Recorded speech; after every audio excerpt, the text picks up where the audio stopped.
It is 6 p.m. here in Cairo. My name is Ahmed Nader, and today I am joined by Lubna Yahya to be presenting the news bulletin for today. Hello, Lubna. Hello, Ahmed. We're going to be starting right away with the headlines. Minister of Foreign Affairs, Migration and Expatriates Affairs, Badr Abdulati, handed a message from President Abdel Fattah al-Sisi to the Ugandan President, Yoweri Museveni. During his meeting with the Ugandan President, Foreign Minister Abdulati hailed the deeply rooted relations with Uganda. He also emphasized the Egyptian keenness on promoting bilateral ties and the economic and developmental fields. Meanwhile, the meeting tackled various regional and international issues of mutual concern. They also reviewed the latest developments in the Middle East region. Separately, Foreign Minister Abdulati held a meeting with the Minister of International Relations of Uganda, Henry Okello, stressing the necessity of promoting bilateral relations, especially in the economic and the trade fields. Abdulati asserted the necessity of enhancing joint projects between both countries and the Egyptian support for the developmental process in Uganda through increasing investments and the Egyptian companies operating in the country.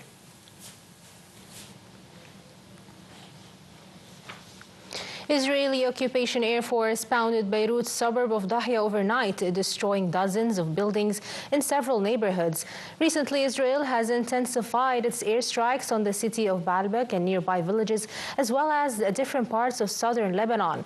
Lebanon's health ministry says an Israeli airstrikes in a town overlooking Beirut has killed 3 people and wounded 5. The ministry gave no further details about the early Friday airstrike on the edge of a village located southeast of Beirut. This came as the Israeli military claimed that rocket barrages fired from Lebanon killed 7 people in northern Israel, hitting agricultural areas along with the border and near the city of Haifa.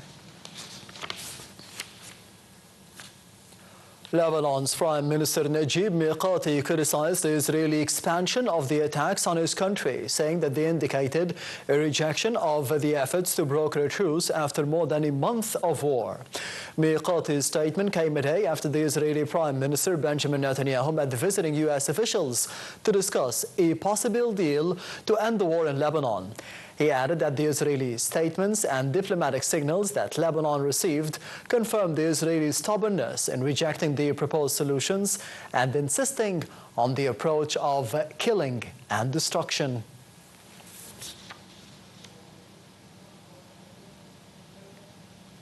The UN's Special Coordinator for Lebanon said the country's cultural heritage was being endangered by Israeli strikes on the ancient Lebanese cities of Tyre and Baalbek, home to UNESCO-designated Roman ruins. Jeanine Hennis-Plaschart said in a social media post that ancient Phoenician cities steeped in history are in deep peril of being left in ruins, adding that Lebanon's cultural heritage must not become yet another casualty in this devastating conflict. At least 10 Palestinians were killed in an Israeli strike targeting the entrance of a school sheltering displaced people in Nusayrat camp in the central Gaza Strip.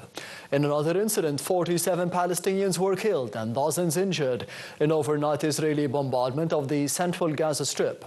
The Palestinian news agency reported that the attacks occurred in the city of Deir el-Balah, the Nusayrat camp, and the town of Az-Zawayda. The health ministry in the Gaza Strip called for an international body to protect the hospitals and the medical staff from the brutality of the Israeli occupation. Meanwhile, Gaza Health Ministry said in a statement that at least 43,259 Palestinians have been killed and 101,827 injured in the Israeli military offensive on Gaza since October the 7th of 2023. U.S. Defense Secretary Lloyd Austin discussed opportunities for regional de-escalation with Israeli counterpart Yoav Gallant. During a phone call, the Pentagon said that Austin also reviewed steps Israel is taking and should continue to advance to improve the dire humanitarian conditions in Gaza and prospects for a hostage release and a ceasefire deal.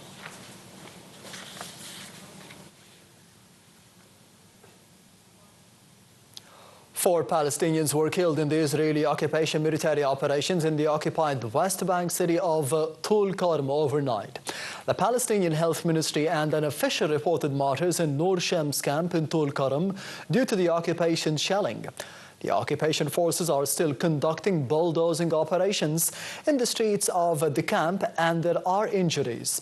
At least 763 Palestinians, including over 165 children, have been killed by the Israeli fire in the West Bank since the Israeli war on Gaza.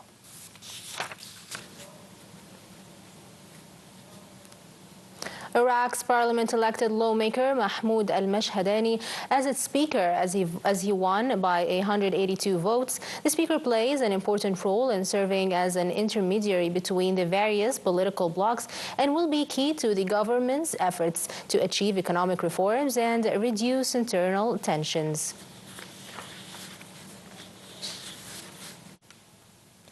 U.S. Democrat Kamala Harris slammed Donald Trump for what she called very offensive remarks about women, putting abortion rights back in the spotlight as her rival heard more insults toward the migrants during the U.S. election's final stretch. The details.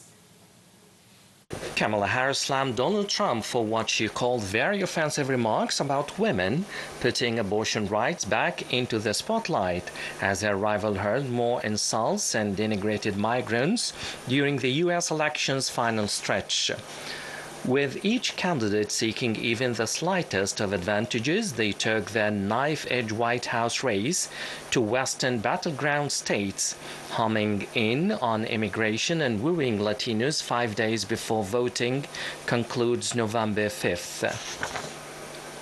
Trump painted a dark picture of immigration run amok as he addressed supporters in border state New Mexico, saying migrants are unleashing a violent killing spree all across America. As the Democratic Vice President and Republican former President chase one another through the 7 swing states expected to decide the elections, Harris is conveying a more upbeat message, with pop icon Jennifer Lopez set to bring her star power to the stage in Las Vegas, Nevada on Thursday evening.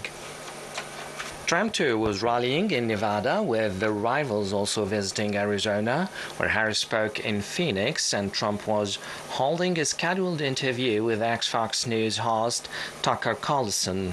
Harris targeted Trump over his remarks when he told a Wednesday rally he wanted to protect American women, whether the women like it or not.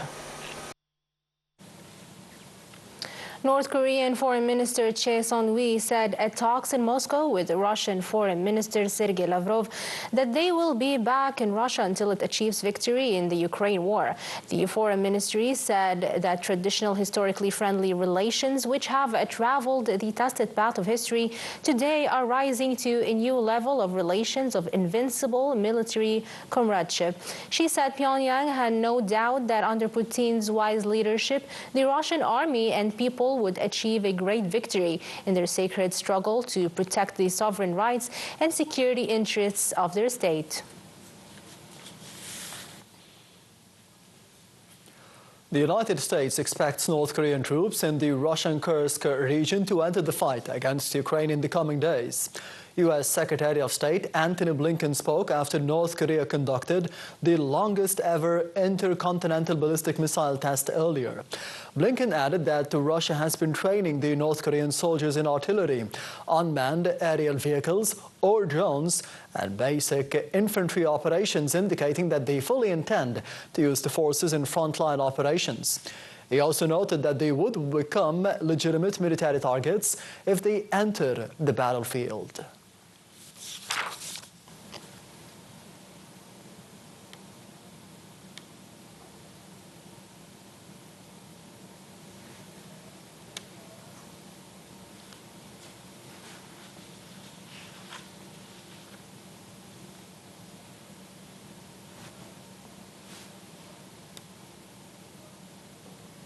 Ukraine's foreign minister called on Western nations to lift restrictions on the use of long-range missiles against Russia after North Korean troops deployed to Russia's border region with Ukraine, trained and ready for combat. Speaking at a peace conference in Montreal, Ukrainian Foreign Minister Andriy Sybiha said that the North Korean troop deployment marked a true escalation of this war and that Kiev should be allowed to use missiles to strike Russian territory. A powerful bomb attached to a motorcycle exploded near a vehicle carrying police officers in southwest Pakistan, killing 8 people, including 5 nearby children, and wounding 18 other people. Local police said that the attack occurred in Mastong, a district in Baluchistan province. No one immediately claimed responsibility for the attack, but the suspicion is likely to fall on the separatist groups that have stepped up the attacks on security forces and civilians in recent months. Moving forward to the world of business and finance, Egypt's stock market gained £24 billion during October dealings, with the market capital for companies listed in the bourse reaching £2.28 trillion, up to 1.1% compared to the previous month. A monthly report released by the bourse showed that the market's indices were mixed, with the benchmark EGX 30 falling 2.94% to close at 30,658 points. The equal-weighted index, EGX 70, gained 6.51% to close on 8,029 points. Meanwhile, the more expanded EGX 100 was also up 4.5% to close at 11,224 points. Oil prices extended the rally to a third day following reports that Iran was planning a major retaliatory strike on Israel. As the analysts say, the geopolitical fears have crept back into the markets. Brent crude prices were up 2.2% to $74.41 a barrel, and the West Texas Intermediate added 2.1% to $70.72 per barrel. Moving forward to the exciting world of sports, the Egyptian Premier League first round resumes today with Al Zamalek playing against the National Bank of Egypt, while Pyramids play against Petrojet. In their opening match, the White Knights squad will include Nabil Ahmed Donga and Mustafa Shalabi. In another encounter, Farko hosts Al Ittihad Al Secondary in this season's first round witnessed 2 goalless draws between Al Gona and ZFC and Modern Future against NB. And Ruben Amorim was named as the new manager of Manchester United, replacing the sacked Erik ten Hag. The Portuguese coach, who won 2 Premier League titles with Sporting Lisbon, has signed the deal until 2027 and will join the club on November the 11th. Amorim will oversee 3 remaining matches before the international break, starting with the game against Ishturela on Friday.